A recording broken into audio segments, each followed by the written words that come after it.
நெற்றிக்கண் வலையொலி உறவுகளுக்கு வணக்கம். இந்திய அரசியல் சூழலில் தற்போது மிகப்பெரிய சர்ச்சையை ஏற்படுத்தியுள்ள வக்ஃபு வாரிய சட்ட மசோதா, இதை பத்தி தான் இன்றைய காணொலியில ரொம்ப விரிவா விவாதிக்க போறோம். நம்முடன் தம்பி சரவணன் இணைஞ்சிருக்கிறாரு. வாங்க அவர் கூட பேசலாம். தம்பி வணக்கம். நான் சொன்ன மாதிரி இப்போ இந்திய அரசியல்ல மிகப்பெரிய ஒரு சூறாவளியை கிளப்பி இருக்கு இந்த வக்ஃபு வாரிய சட்ட திருத்த மசோதா. முதல்ல ஒரு விஷயத்த சொல்லுங்க, வக்ஃபு வாரியம் அப்படின்னா என்ன? அதாவது இப்போ நம்ம தமிழ்நாட்டில் அறநிலைத்துறை இருக்குது, எல்லாருக்கும் தெரிஞ்ச விஷயம் தான். மன்னர்கள் இந்த மாதிரியான கோவில்களுக்கு அறக்குடைகளை வழங்குவாங்க, அதே மாதிரி மக்களும் வழங்குவாங்க. இது நிலங்களாகவும் பணங்களாகவோ நகையாகவோ ஏதோ ஒரு விதத்தில் பொருளாகவோ பணமாகவோ அசைவ சொத்தாகவோ அசைவ சொத்தாகவோ வழங்குவாங்க. இதே மாதிரி இஸ்லாமில் ஒரு முறை இருக்குது. அது எப்படின்னா, அங்கே அவங்களுடைய அந்த பள்ளிவாசல்களுக்கு அல்லது அங்கே அவங்களுடைய அந்த மாதிரியானதுக்கு அவங்க வக்ஃபுடைய நிலங்களாகவோ அல்லது அசைவ சொத்தாகவோ அல்லது அசைவ சொத்தாகவோ வழங்குறத அவங்க வக்ஃபு அப்படின்னு வந்து அவங்க குறிப்பிடுறாங்க. அதாவது அவங்க வழங்குற அந்த சொத்துக்களை நிர்வகிக்கிற ஒரு அமைப்பாக இந்த வக்ஃபு வாரியம் அல்லது இந்த வக்ஃபு அப்படிங்கிறது இருக்கும். முக்தவல்லின்னு ஒருத்தர் இருப்பார். நம்ம இங்கே அறநிலைத்துறையில் எப்படி அறங்காவலர் அப்படிங்கிறத நம்ம வந்து குறிப்பிடுறோமோ, அது மாதிரி அங்கே வந்து முக்தவல்லி அப்படிங்கிறவங்க தான் அதை வந்து நிர்வகிக்கக்கூடியவர்களாக பாதுகாக்கக்கூடியவர்களாக இருக்கும். அறங்காவலருக்கு என்ன அர்த்தம்னா அறக்குடையை பாதுகாப்பவர்னு அர்த்தம். அதே மாதிரி முக்தவல்லிங்கிறவரும் இந்த வக்ஃபை பாதுகாக்கிறவராக இருப்பார். இதுதான் அடிப்படையான விஷயம். இந்த வக்ஃபு நிலத்தை வந்து யார் வேணாலும் வழங்கலாம். வக்ஃபு நிலமாகவோ அல்லது அசைவ சொத்தாகவோ அசைவ சொத்தாகவோ யார் வேணாலும் வழங்கலாம், யார் வேணாலும் கொடுக்கலாம். இப்போ எடுத்துக்காட்டுக்கு மயிலாப்பூர் கபாலீஸ்வரர் கோயில் குளம் இருக்குது, கோவில் இருக்குது. குளத்தை யார் வழங்கினாங்கன்னா ஆற்காடு நவாப் வழங்கினார். அறக்குடைய வழங்கினது யாரு? ஆற்காடு நவாப். அவர் முஸ்லீம், ஆனால் இந்து கோயிலுக்கு கொடை வழங்குறார். இதே மாதிரி மராட்டிய சிவாஜி இருக்கிறார், அவர் பல வக்ஃபுகளை வழங்கியிருக்கிறார். 658 ஏக்கர் வழங்கியிருக்கிறார் சொல்லிட்டு கடந்த காலங்களில் மகாராஷ்டிராவில் கூட ஒரு பெரிய சர்ச்சையெல்லாம் வந்துச்சு. அதே நேரத்தில் அவர் சங்கர மரத்தை இடிச்சவர் அவர் இருக்கிறார், மராத்திய சிவாஜி. இப்போ இந்த அவுரங்கசீப் பிரச்சனைலாம் போயிட்டு இருந்துச்சு, வங்காளத்தில் கூடிய அந்த சங்கர மரத்தெல்லாம் அடிச்சிருக்காரு. இப்போ என்னன்னா, இந்த காலகட்டங்களில் வக்ஃபு நிலங்கள் நிறைய வழங்கப்பட்டிருக்கு. இஸ்லாமியர்களுடைய முகலாயர்களுடைய காலகட்டங்களில், இஸ்லாமிய ஆட்சியாளர்களுடைய காலகட்டங்களில் வக்ஃபுவிற்கு நிறைய நிலங்கள் வழங்கப்பட்டிருந்துச்சு அப்படிங்கிறது மிக முக்கியமான ஒன்றாக இருக்குது. 1921 முசல்மான் வக்ஃப் ஆக்ட்ங்கிறத பிரிட்டிஷ் கொண்டு வந்தாங்க. அந்த ஆக்டை வந்து இவங்க முழுமையாக திரும்ப பெற்றிருக்காங்க. இந்த நாடாளுமன்றத்தில் ஆகஸ்ட் 8ஆம் தேதி கொண்டு வரப்பட்ட திருத்தத்தின் மூலமாக திரும்ப பெற்று அதே இடத்துல தான் இவங்க இந்த இன்னொரு திருத்தத்தையும் கொண்டு வராங்க. 2010 ஒரு திருத்தம் கொண்டு அந்த சட்ட திருத்தத்தோட பேர் வந்து unified Waqf management empowerment efficiency and development act. ஆமா, அந்த சட்டம் எப்போ கொண்டு வரப்படுதுன்னா 1995 கொண்டு வந்தாங்க. 95 கொண்டு வந்து 2010 ஒரு திருத்தம் கொண்டு வராங்க. 2013 திருத்தம் பாஸ் ஆகுது. அதே மாதிரியான ஒரு திருத்தம் 2024 கொண்டு வந்து இப்போ பாஸ் ஆயிருக்கு லோக்சபா ராஜ்யசபால. நீண்ட விவாதத்துக்கு பிறகு கிட்டத்தட்ட 16 மணி நேரம் மேரத்தான் டிபேட்னு சொல்றாங்க. அந்த அளவுக்கு நீண்ட விவாதமாக இருக்குது. இப்போ இதனால் என்ன பாதிப்பு ஏற்படும்? இந்த தாவேகா தலைவர் பொதுச்செயலாளர் புசியானந்த கிட்ட கேட்கும்போது உங்களுக்கு தெரியாத சட்டம் ஒன்றும் இல்லை, அந்த காமெடி. ஏங்க நீங்க தாவேகாவோட பொதுச் செயலாளரை பத்தி பேசுறீங்க, அவருடைய அந்த கட்சியோட இல்ல தலைவர் வந்து வீட்டுல ஓய்வுல இருந்தாரு. அந்த கட்சியோட கொள்கை பரப்பு செயலாளர் அண்ணன் மரியாதைக்குரிய ராஜ்மோகன் அவர்கள் அவருடைய வலையொலியில பேசுறாரு, வக்ஃபு வாரிய சட்ட திருத்தம் அப்படின்னு சொல்லாம வாக்கு சட்டம்னு சொல்லிக்கிட்டு இருக்காரு. அது என்ன வாக்கு சட்டம்? எனக்கு ஒன்றும் புரியல. சரி, அவங்கள விடுவோம். இப்ப நீங்க குறிப்பிட்ட மாதிரி இஸ்லாமியர்கள் இல்லனா இஸ்லாம் மதத்தின் மீது நம்பிக்கை கொண்டவர்கள் அந்த மதத்தின் தொண்டிற்காகவும் பொது தொண்டிற்காகவும் வழங்கப்பட்ட சொத்துக்களை நிர்வகிக்கின்ற அமைப்பிற்கு பெயர் தான் வக்ஃபு வாரியம். இஸ்லாமிய அறக்குடைகளே நம்மள ரைட், ஓகே. இப்ப அந்த சொத்துக்கள் வழங்கப்பட்ட அந்த சொத்துக்களை நிர்வகிப்பதிலும் அதில் வருகின்ற வருமானங்களை செலவிடுவதிலும் நிறைய முறைகேடுகள் நடக்குது, ஊழல்கள் நடக்குது. அதையெல்லாம் நாங்க வந்து மானிட்டர் பண்ண போறோம், ஒரு ஒழுங்குமுறைக்கு கொண்டு வர போறோம் அப்படின்னு சொல்லிட்டு தான் பாஜக வந்து இந்த சட்ட திருத்தத்தை கொண்டு வந்திருக்காங்க. இதுல ஏன் வந்து இவ்வளவு பிரச்சனைகள் வரணும்? சுமாராக 35 லட்சம் ஏக்கர் நிலம் வக்ஃபுக்கு சொந்தமானதாக. 35 லட்சம் ஏக்கர். இந்தியாவில் வந்து முதல் அதிக நிலம் கொண்ட அமைப்பு அப்படிங்கிறது டிஃபென்ஸ், இரண்டாவது ரயில்வே, மூணாவது இந்த வக்ஃபு அவங்க சொல்றாங்க. அது ஒரு கேள்வி இருக்கு, நான் அதுக்கப்புறமா வரேன். முதல்ல இந்த வக்ஃபு நிலம் வந்து யாருக்கு சொந்தம்ங்கிற நிறைய பிரச்சனைகள் வந்து சுப்ரீம் கோர்ட்ல பெட்டிஷனா ஃபைல்ல நிலுவையில் இருக்கு, நிறைய பெண்டிங்ல இருக்கு, லட்சக்கணக்கான மனுக்கள் இருக்குன்னு சொல்றாங்க. அந்த லட்சக்கணக்கான மனுக்களுடைய பிரச்சனையை தீர்ப்பதற்காக இப்போ சட்டத்திட்டத்தை கொண்டு வராங்க. அதை தீர்க்கிறது தான் நாங்கள் சட்டத்திட்டத்தை கொண்டு வரோம்னு சொல்றாங்க. முக்கியமான விஷயம் என்னன்னா, 1913 இருந்து 2013 வரையிலான காலகட்டத்தில் வக்ஃபுடைய சொந்த நிலம்ங்கிறது 18 லட்சம் ஏக்கர் தான். ஓகே. ஆனா அதுக்கு பிறகு 21 லட்சம் ஏக்கர் நிலம் அதிகப்படியாக இந்த 12 ஆண்டுகள்ல கூடி இருக்குது.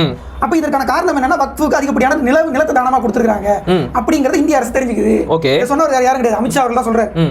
இப்ப இந்த நிலக்குடைகளை தடுக்கணும், அதற்காக இந்த சட்டத்திட்டத்தில் இவங்க ஒரு முக்கியமான சட்டத்தை ஆட் பண்றாங்க. என்னன்னா, ஒருவர் இஸ்லாமியராக இருக்கிறவர் மட்டும் தான் இந்த வக்ஃபு நிலத்தை கொடுக்கணும். 5 ஆண்டுகள் ஒருவர் இஸ்லாமியராக இருந்தால் மட்டுமே அவர் நிலத்தை கொடுக்கணும், நிலத்தை அறக்குடையாக வழங்க முடியும், இல்லனா வழங்க முடியாது. இல்ல, எனக்கு ஒண்ணு புரியல, இவங்க யார் இதுக்கெல்லாம் வரையறை ஏற்படுத்துறதுக்கு? கன்வெர்ட் ஆனதுக்கு அப்புறமா 5 வருஷம் கழிச்சு ஆமா அப்படி ஒரு சட்டத்தை அவங்க கொண்டு வந்திருக்காங்க. இப்போ இதன் மூலமாக இவங்க செய்ய நினைக்கிறது என்னன்னா, வக்ஃபுக்கு அதிகப்படியான நிலம் போவதை தடுக்கணும்னு நினைக்கிறாங்க. ஓகே, இந்த சட்ட திருத்தத்துல இன்னொரு விஷயத்தையும் இவங்க ஆட் பண்ணியிருக்காங்க. இப்போ நீங்க குறிப்பிட்ட மாதிரி ஒருத்தர் இஸ்லாமியராக கன்வெர்ட் ஆனா கூட 5 ஆண்டுகள் கழித்த பிறகுதான் இந்த வக்ஃபுக்கு நிலங்களை கொடுக்க முடியும். ரெண்டாவது, அப்படி கொடுக்கப்படுகின்ற நிலங்களுக்கும் தானங்களுக்கும் கூட ஒரு அளவு இருக்கணும் அப்படின்னு சொல்லிட்டு இதுக்குள்ள லிமிடேஷன் வரம்பு சட்டம் அப்படின்னு ஒன்னுத்தையும் கொண்டு வந்திருக்காங்க. ஆட் பண்ணிருக்காங்க. என்னன்னா 2013 நான் சொன்னேன் இல்லையா ஒரு திருத்தம் கொண்டு வந்தாங்கன்னு, அதுலயே நான் முஸ்லிம்ஸ் ஆட் பண்ணணும்.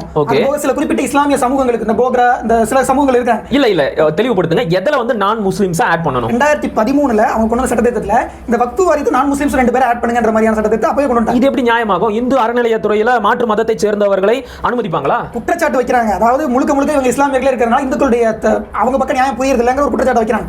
அப்படிங்கிறப்ப நான் முஸ்லிம்ஸ் ஒருத்தர் 2 பேரை ஆட் பண்ணுங்கன்றது அன்னைக்கே கொண்டு வந்த சட்டத்தில் இருக்குது. ஆனா நம்முடைய கேள்வி என்னன்னா, அவங்க அதை கொண்டு வந்துட்டாங்க. நான் முஸ்லிம்ஸ் மொத்தமா ஒரு உறுப்பினர்கள் எண்ணிக்கை 12 பேர்.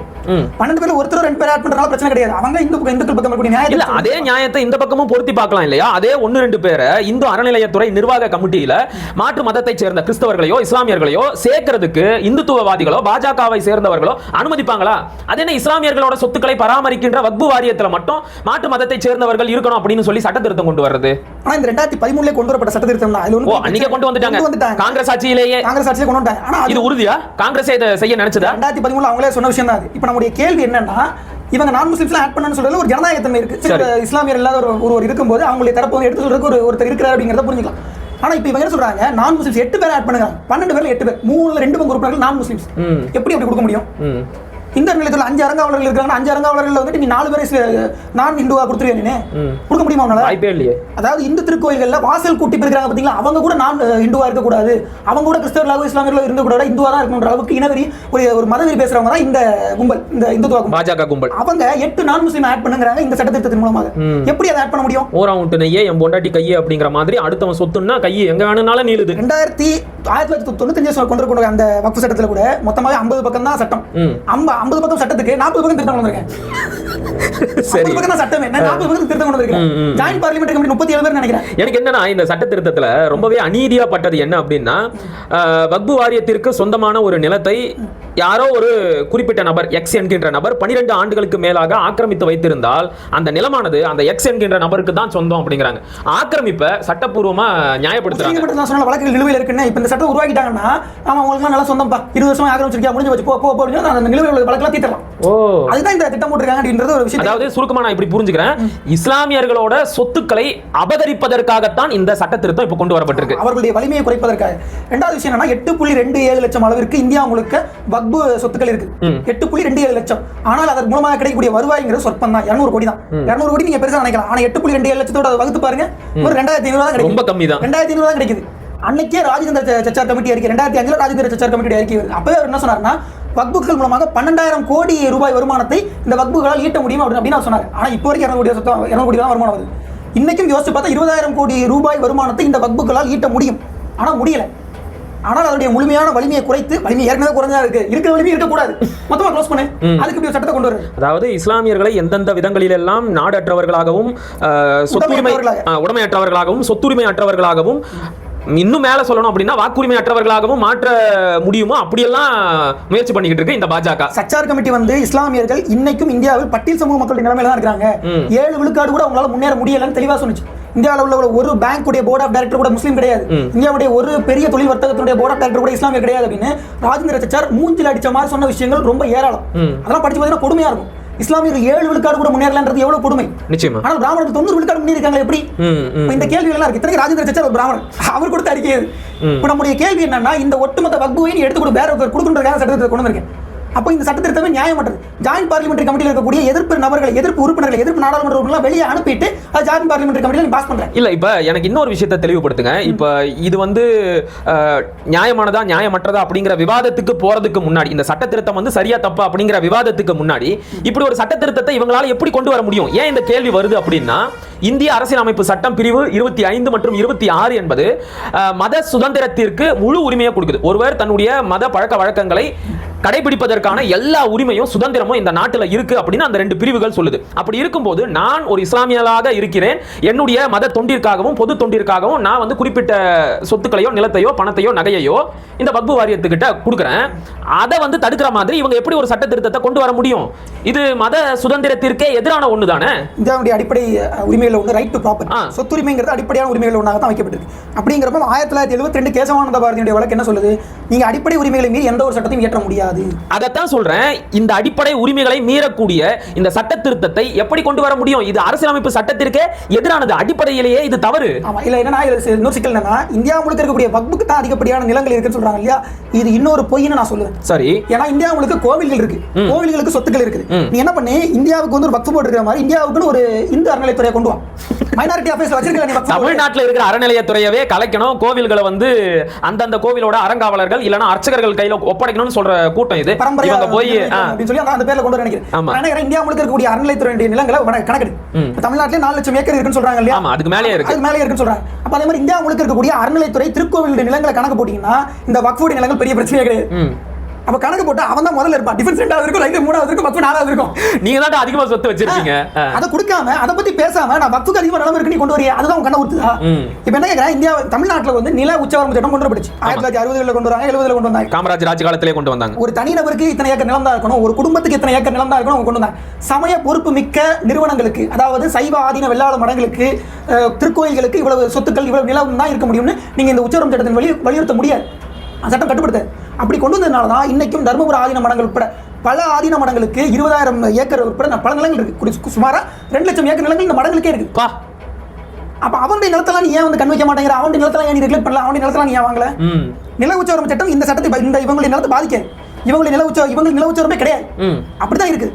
அப்ப சமய பொறுப்பு மிக்க அந்த நிறுவனங்களுக்கு அந்த லிமிடேஷன் இல்லைன்னா அது வக்ஃபுக்கு தான் கிடையாது. நிச்சயமா. அப்ப நீ எப்படி வந்து சொல்லலாம் இந்த மயிலாப்பூர் கபாலீஸ்வரர் கோயிலுடைய குளம் வந்து யார் கொடுத்ததுன்னு சொன்ன?